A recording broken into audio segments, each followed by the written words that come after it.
नमस्कार, स्वागत है आप सभी का। राजस्थान का करंट अफेयर्स हम पढ़ रहे हैं। अभी हम मई 2023 का जो कंटेंट है वो पढ़ने वाले हैं।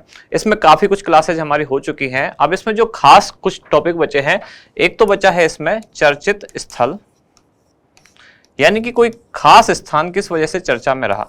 या तो सरकार द्वारा बजट में कुछ घोषणा की गई कि यहाँ कोई नया इंस्टीट्यूट खोला जाएगा, या किसी व्यक्ति के कारण कोई स्थान चर्चा में रहा। इसके अलावा फिर कुछ बचा है इसमें खेल एवं खिलाड़ी, और कुछ है पुरस्कार सम्मान। तो पुरस्कार सम्मान में से कुछ क्वेश्चन और मुख्य रूप से चर्चित स्थल पर आधारित आज की क्लास होने वाली है। आज की क्लास में ज्यादातर आपको ऐसे क्वेश्चन मिलेंगे, क्या बजट की किसी घोषणा में किसी खास स्थान को चुना गया कि यहाँ ये इंस्टीट्यूट स्थापित किया जाएगा, या किसी खास व्यक्ति के कारण जैसे किसी ने कोई पुरस्कार प्राप्त किया, उनका संबंध कहाँ से है, कौन से स्थान से है। इस तरह के क्वेश्चन आज मुख्य रूप से हम देखेंगे। एक आध क्वेश्चन आज खेल खिलाड़ी वाले भी आएंगे, क्योंकि इसके बाद जो नेक्स्ट क्लास होगी वो पूरी तरह से लगभग खेल पर ही होने वाली है, और उसी के साथ फिर मई 2023 भी समाप्त हो जाएगा। शुरुआत करते हैं आज की क्लास। देखते हैं पहला क्वेश्चन क्या है। बांधों की भूकंप एवं अन्य आपदाओं से सुरक्षा पर केंद्रित राष्ट्रीय केंद्र की स्थापना कहां की जाएगी। पहला क्वेश्चन ही ये है, स्थापना कहां की जाएगी, यानी कि आज की जो क्वेश्चन है पूरी तरह से स्थान पर बेस्ड है, चर्चित स्थानों पर आधारित है। तो बांधों की भूकंप एवं अन्य आपदाओं से सुरक्षा, ये एक तरह का एक सेंटर बनाया जा रहा है कि जो बांध है राजस्थान के या पूरे भारत की बात हो रही है, क्योंकि ये राष्ट्रीय केंद्र है, उनको सुरक्षित बनाया जाए। ऐसा ना हो कि हल्का फुल्का भूकंप आए और भूकंप से इतना नुकसान ना हो जितना कि बांध टूटने से हो जाए। थोड़ा सा भी भूकंप आया और अगर बांध में क्रैक कर गया तो भूकंप से ज्यादा नुकसान बांध टूटने से हो जाएगा। इसके लिए इसकी सुरक्षा पर केंद्रित एक राष्ट्रीय केंद्र की स्थापना की जा रही है। अब आपसे पूछा गया है ये राष्ट्रीय केंद्र कहाँ बनाया जाएगा। ऑप्शन है आपके जयपुर, जोधपुर, उदयपुर या फिर कोटा। उत्तर है इसका जयपुर। जयपुर में भी कहां, तो जयपुर के Malviya national institute of technology, यानी कि MNIT जो इंस्टीट्यूट है, Malviya national institute of technology, MNIT Jaipur में इसकी स्थापना की जाएगी, जिसका काम क्या होगा, इस चीज पर ये रिसर्च करेगा कि बांधों की सुरक्षा कैसे की जाए भूकंप से या अन्य जो आपदाएं हैं उनसे। अच्छा, कई बार ये युद्ध का भी एक पार्ट होता है, जैसे आजकल रूस और यूक्रेन का युद्ध हो रहा है, तो कुछ दिन पहले आपने देखा होगा कि रूस ने यूक्रेन के आसपास के कुछ बांध तोड़ दिए, क्योंकि इनसे काफी बड़ी मात्रा में तबाही पैदा की जा सकती है, या युद्ध में भी ये काम आ सकते हैं, एक तरह से रणनीति का पार्ट होते हैं। तो इन्हीं सारी चीजों को ध्यान में रखते हुए राष्ट्रीय केंद्र की स्थापना कहाँ की जा रही है, जयपुर के MNIT में। प्राकृत, पाली और जैन साहित्य की पढ़ाई के साथ जैन विद्या और प्राकृत भाषा के संरक्षण हेतु ग्लोबल इंस्टीट्यूट ऑफ जैनोलॉजी और प्राकृत भवन का निर्माण कहाँ किया जा रहा है।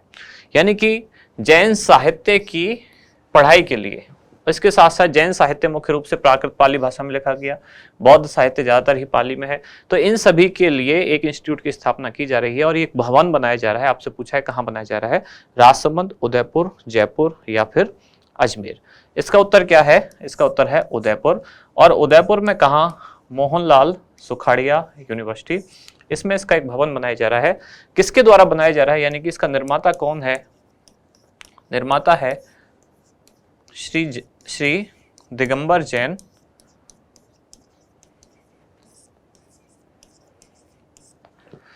ग्लोबल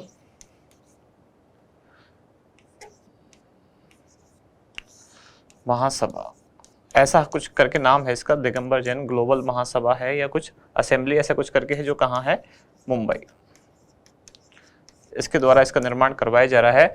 और ये इंस्टीट्यूट कहाँ बनाया जाएगा, तो ये बनाया जाएगा उदयपुर के मोहनलाल सुखाड़िया विश्वविद्यालय में। सही है ये नाम, श्री दिगंबर जैन ग्लोबल महासभा, मुंबई। भारत सरकार के आयुष मंत्रालय द्वारा आयुर्टेक, ये ध्यान से पढ़ें, ये आयुर्वेद नहीं है, ये है आयुर्टेक, आयुर्टेक सेंटर ऑफ एक्सीलेंस की स्थापना कहाँ की गई है। IIT जोधपुर, MLSU यानी कि मोहनलाल सुखाड़िया यूनिवर्सिटी, उदयपुर, MNIT अभी बताया, Malaviya national institute of technology Jaipur, या फिर IIT, IIT नहीं है, ये है Indian institute of information technology Kota. आयुर्टेक, यहाँ दो चीजें आपको दिख रही हैं। आयुर्टेक में आप तो एक तो आयुर सब समझ सकते हैं, यानी कि स्वास्थ्य से संबंधित, चिकित्सा से संबंधित, और टेक यानी कि टेक्नोलॉजी। ये IIT जोधपुर में एक केंद्र स्थापित किया जा रहा है, जिसका उद्देश्य क्या है, आर्टिफिशियल इंटेलिजेंस यानी कि AI का उपयोग करते हुए किसमें, चिकित्सा में। स्वास्थ्य के क्षेत्र में आर्टिफिशियल इंटेलिजेंस का किस तरह से उपयोग किया जा सकता है, क्या क्या इसकी संभावना है, इसके लिए एक सेंटर बनाया जा रहा है आयुरोटेक सेंटर ऑफ एक्सीलेंस, जिसकी स्थापना की जा रही है IIT जोधपुर के कैंपस में। राजस्थान के पहले निजी आदिवासी विश्वविद्यालय जिसका नाम है जय मीनेश आदिवासी विश्वविद्यालय, इसकी स्थापना कहाँ की जाएगी? कोटा, डूंगरपुर, बांसवाड़ा या फिर उदयपुर? इसकी स्थापना की जाएगी कोटा, और कोटा के भी कौन से एरिया में? कोटा, रानपुर। ये राज्य का पहला निजी आदिवासी विश्वविद्यालय है जिसका नाम है जय मीनेश आदिवासी विश्वविद्यालय। राज्य बजट 2023-24 की घोषणा के अनुसार खारे पानी की एक्वा कल्चर लैब की स्थापना कहाँ की जाएगी? एक्वा वर्ड पानी से संबंधित है, कल्चर यानी कि जहां जिस चीज को जनरेट किया जा सके, पैदा किया जा सके, संवर्धन जिसका किया जा सके, तो एक्वा कल्चर लैब की स्थापना कहाँ की जाएगी जो खारे पानी की पर आधारित होगी?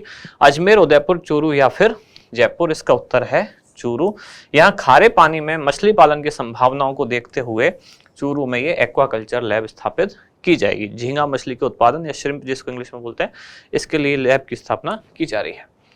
राज्य बजट 2023-24 की घोषणा के अनुसार पशुधन विकास हेतु सेक्स सॉर्टेड सीमन लैब की स्थापना निम्नलिखित में से किस स्थान पर की जाएगी?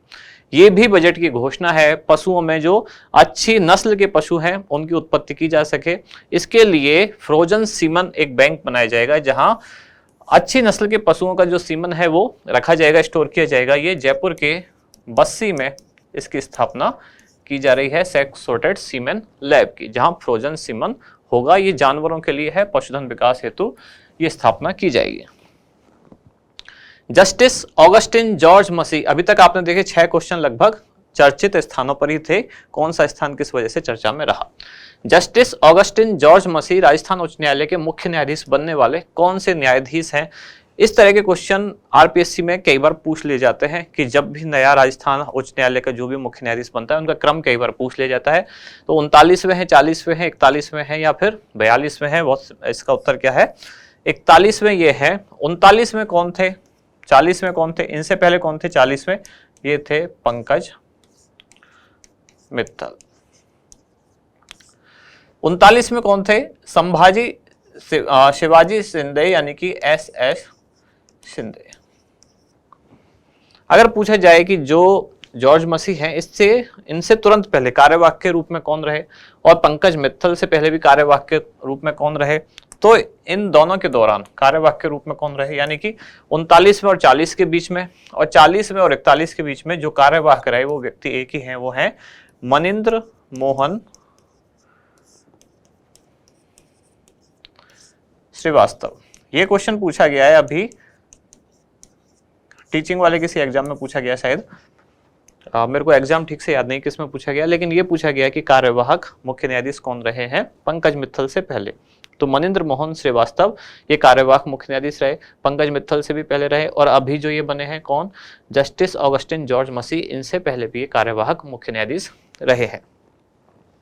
लोकसभा की प्राक्कलन समिति में चुने जाने वाले राजस्थान के सांसद निम्नलिखित में से कौन है? ऑप्शन ए है PP चौधरी, निहालचंद चौहान, राज्यवर्धन सिंह राठौड़ या फिर उपर्युक्त सभी। तो इन तीनों को चुना गया है लोकसभा की प्राक्कलन समिति के लिए, यानी कि उत्तर क्या है? उपर्युक्त सभी। अब ये कहां से सांसद हैं? PP चौधरी हैं पाली, निहालचंद चौहान ये है श्रीगंगानगर, और राज्यवर्धन सिंह राठौड़ ये कहां से हैं? जयपुर। जयपुर में 2 क्षेत्र हैं, तो ये कहां से हैं? जयपुर ग्रामीण से।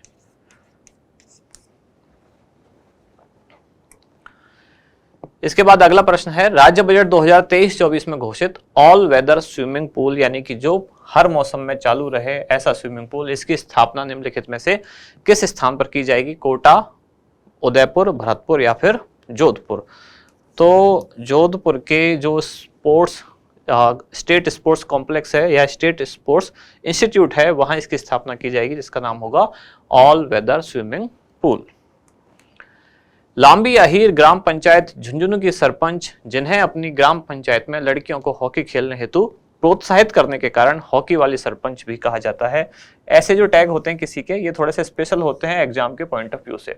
हो सकता है ऐसे ही पूछ ले जाए हॉकी वाली सरपंच के नाम से कौन प्रसिद्ध है, और अगर कोई महिला है तो खास तौर पर ऐसी जानकारी खास होती है। परीक्षा के लिहाज से खास होती हैं। तो हॉकी वाली सरपंच किसे कहा जाता है इनमें से? शोभा शेखावत, नीरू यादव, आकांक्षा गोस्वामी या मंजू चौधरी? तो ये है नीरू यादव। क्यों कहा जाता है ये सब जानकारी क्वेश्चन में दी गई है, क्योंकि इन्होंने लड़कियों को हॉकी खेलने के लिए प्रोत्साहित किया। कहाँ से हैं? तो झुंझुनू जिले से हैं। ग्राम पंचायत कौन सी है? लांबी अहीर इनकी ग्राम पंचायत है, नाम है नीरू यादव। तो आज की क्लास के जो 10 क्वेश्चन है वो यहाँ समाप्त हो गए। आपने देखा ज्यादातर क्या थे? चर्चित स्थल पर आधारित आज के प्रश्न थे। अब जो एक पुरानी क्लास थी 27, एक बार उसको रिवाइज कर लेते हैं। रूमा देवी के जीवन पर आधारित documentary film Ruma Devi the crusader, इसका निर्देशन किसने किया? इसका निर्देशन किया था वीपी धर ने। संस्था आधार पोर्टल का संचालन किस विभाग द्वारा किया जा रहा है? आर्थिक एवं सांख्यिकी निदेशालय। निम्नलिखित में से किस या किन खदानों को भारतीय उद्योग परिसंघ यानी CII से ग्रीन को सिल्वर रेटिंग प्राप्त हुई है? दोनों खदानों को प्राप्त हुई है, यानी कि रामपुर आगुचा और जावर समूह की खदानें। मिशन बुनियाद कार्यक्रम के अंतर्गत इनमें से कौन सी संस्था सहयोग प्रदान कर रही है? रॉकेट लर्निंग संस्था सहयोग प्रदान कर रही है। प्री नर्सरी एजुकेशन आंगनवाड़ी से संबंधित है। बच्चों को अब NCERT के सिलेबस पर जो बेस्ड सिलेबस है, सिलेबस पर बेस्ड जो पैटर्न है, यानी कि NCERT के पैटर्न पर बेस्ड जो सिलेबस है उसके आधार पर रॉकेट लर्निंग संस्था बच्चों को मिशन बुनियाद के तहत आंगनवाड़ी केंद्रों पर अब शिक्षा प्रदान करने का काम कर रही है। अच्छा, मिशन बुनियाद अपनाने वाला पहला जिला, इसकी शुरुआत कहां से हुई थी? जोधपुर। फिर दोबारा दूसरा जिला कौन सा था जिसमें? श्रीगंगानगर। और तीसरा टोंक में अब ये कार्यक्रम शुरू हो चुका है।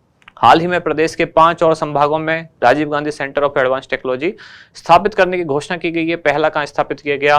पहला स्थापित किया गया था जयपुर में। कब किया गया था? 20 अगस्त। अब इसको 1 साल हो चुका है। 20 अगस्त 2022 को इस दिन होता है, 20 अगस्त को राजीव गांधी का जन्म दिवस। साइबर अपराधों की रोकथाम हेतु प्रदेश की पहली राज्य स्तरीय साइबर यूनिट की स्थापना कहां की गई है? तो जयपुर के पुलिस मुख्यालय में इसकी स्थापना की गई है। राजस्थान उद्यान की विकास मिशन के संबंध में कौन सा कथन सही नहीं है? इसमें ये डाटा सही नहीं था, यानी कि इसमें 10 लाख नहीं बल्कि 20 लाख किसानों को लाभान्वित किया जाएगा। इसको भी मैंने बाइफरकेट करके बताया था कि 20 में से जो 5 लाख किसान होंगे उनको एकल फसल के बीज यानी कि कोई एक ही किस्म का बीज दिया जाएगा। बाकी के जो 15 लाख किसान होंगे उनको बीजों का एक कॉम्बो किट, किचन गार्डन के लिए बीजों का एक कॉम्बो किट, यानी कि कई सारी चीजों के बीज उनको दिए जाएंगे। सब्जियों के खासतौर पर बीज इसमें दिए जा रहे हैं। तो यही डाटा गलत है, बाकी सब सही है। बीजों की आपूर्ति किसके द्वारा की जाएगी? तो राष्ट्रीय बीज निगम की ओर से उद्यान विभाग के माध्यम से की जाएगी। वित्त वर्ष 2023-24 में 60 करोड़ रुपए खर्च किए जाएंगे और किसान कल्याण कोष से यह खर्चा वहन किया जाएगा। सारी बातें सही है, पहला कथन सही नहीं है, यानी कि ए इसका उत्तर है। कुष्ठ रोग मुक्त विशेष योगजनों की पेंशन राशि बढ़ाकर अब कितनी कर दी गई है? तो 1500 से बढ़ाकर 2500 कर दी गई। यंग इंटर्न कार्यक्रम का विस्तार जिला स्तर तक किया गया। अब किस विभाग द्वारा संचालित है? आयोजना विभाग के आर्थिक एवं सांख्यिकी निदेशालय के द्वारा इसका कार्य संचालन किया जा रहा है। पशुओं के इलाज के लिए मोबाइल एम्बुलेंस वेटनरी सेवा, इसका नंबर क्या है? इसका नंबर है 102। तो अब लगभग मई वाला जो कंटेंट है समाप्त होने को और है। लगभग एक क्लास इसमें ज्यादा से ज्यादा और बची है। थोड़ा बहुत कुछ क्वेश्चन बचेंगे तो फिर एक के बाद यानी कि एक और क्लास हो सकती है, वरना जो नेक्स्ट क्लास होगी वो मई 2023 की अब लास्ट क्लास हो सकती है। यहाँ समाप्त होती है आज की क्लास। अब मिलते हैं अगली क्लास में। धन्यवाद।